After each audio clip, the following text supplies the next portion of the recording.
What is going on? Thank you for tuning in to another episode of Crush's 5-Minute Finds, and in this episode we're talking about one of the wackiest things to come out of 1989. I'm talking about Barnyard Commandos. Despite the fact that these vintage action figures look like a cross between a dog's squeaky toy and like a small child's bath toy, I absolutely love them, and part of that is the random 80s weirdness. But they're also radioactive mutant animals, and if you're a friend of this channel, you know that shit is right up my alley. And to top it off, they're made by the king of the mutants themselves, Playmates Toys. So I've got two carded figures to show you today. One's in great condition, one's coming away from the card. So we're going to bust it open, we're going to let it breathe, which is a first for this channel, so I'm excited to share that with you. But first, let's look at this nice mint on card General Hamfat Lardo figure of the P.O.R.K.S, the Platoon of Rebel Killer Swine.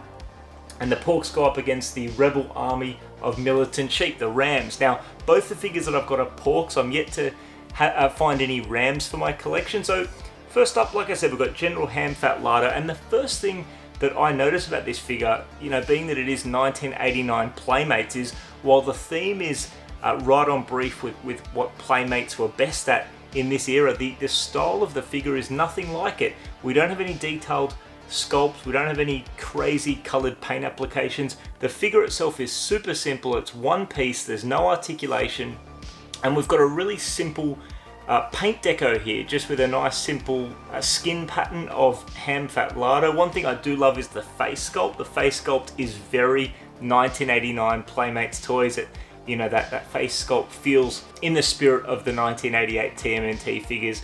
And then Hamfat Lardo comes, like all of the Barnyard Commandos do, just with a single accessory that clips into the back of the figure. In Hamfat Lardo's case, we've got the Death Star laser accessory, which looks pretty cool. Has like this really cool respirator section to go over the snout of Hamfat Lardo, so that's pretty cool. Now, I absolutely love the card art. There was one version of the card art for all of the P.O.R.K.S and one version for all of the R.A.M.S. I love the cartoony imagery going on up here. The bright colors of the Barnyard Commandos logo is awesome. And then we've got this really cool card back art with like a comic book style cell that explains the backstory to the figure line involving radioactive grain, a military experiment gone wrong, and the secret ancient code of P.O.R.K. Latin.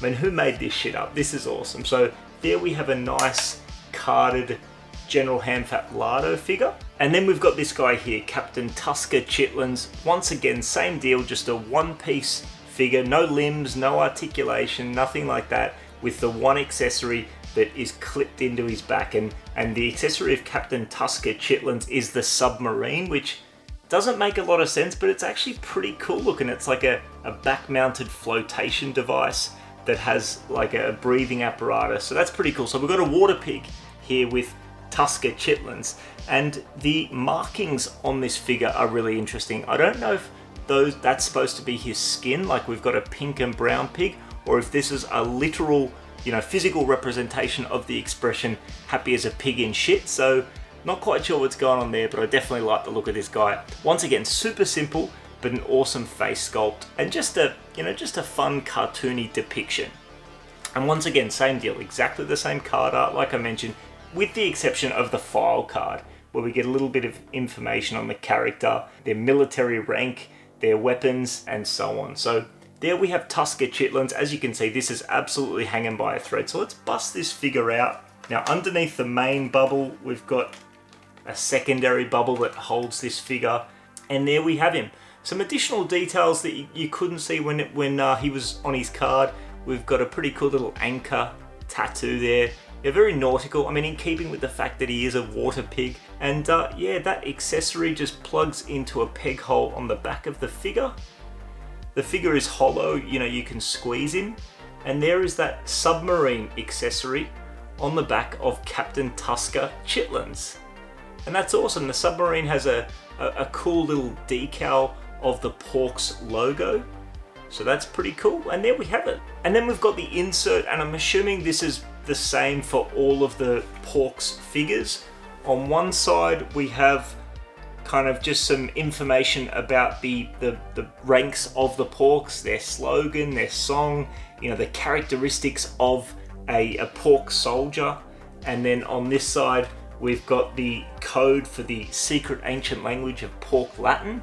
And then when you open this up, oh wow, this is awesome. We've got this beautiful artwork here, this full color artwork that shows the P.O.R.K.s in battle formation. So we've got Sergeant Shoten Sweet, which I already have. We've got Hamfat Lardo and Tusker Chitlins, both of which I have. So I just need Private Cider Bacon.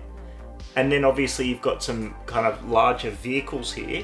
But this is awesome. I definitely need to find a way to display this. This makes me think of Toy Fair catalog artwork, which I absolutely love. So I want to find a way to display this. I might even throw this into a frame if I can find it. Anyway, I'll work this out. But I definitely have to have this somehow on display along with my Barnyard Commandos collection once I get those into a cabinet. So guys, there we have it. 2 new Barnyard Commandos figures for the collection. These figures are super weird, but definitely my kind of weird.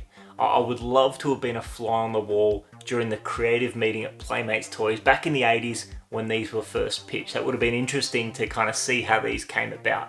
As you probably know if you're a friend of this channel, my favorite way to collect vintage toys is loose and complete when you've got posability and lots of accessories, as is often the case with the lines that I collect. I love to collect and display them loose. With Barnyard Commandos, the fact that the figures are super simple, not a lot of sculpting, no posability, no crazy paint deco, and very limited accessories, along with really cool card art, I actually think that I'm going to try and continue to collect these guys carded. So I've got 5 figures left to complete the first wave. I don't expect to find them in a hurry, but I think I'm going to try and pick them off on card just like this. So that'll do us for another episode of Crush's 5-Minute Finds. I hope you enjoyed getting a quick look at these 2 new Barnyard Commandos figures, or at least got a chuckle out of these things. I hope to hear from you in the comments. If you're one of the lucky kids that had these Barnyard Commandos toys back in the late 80s, I'd love to hear from you down in the comments or on Instagram at Crusher Collects. Thank you so much for watching, and until next time, cheers.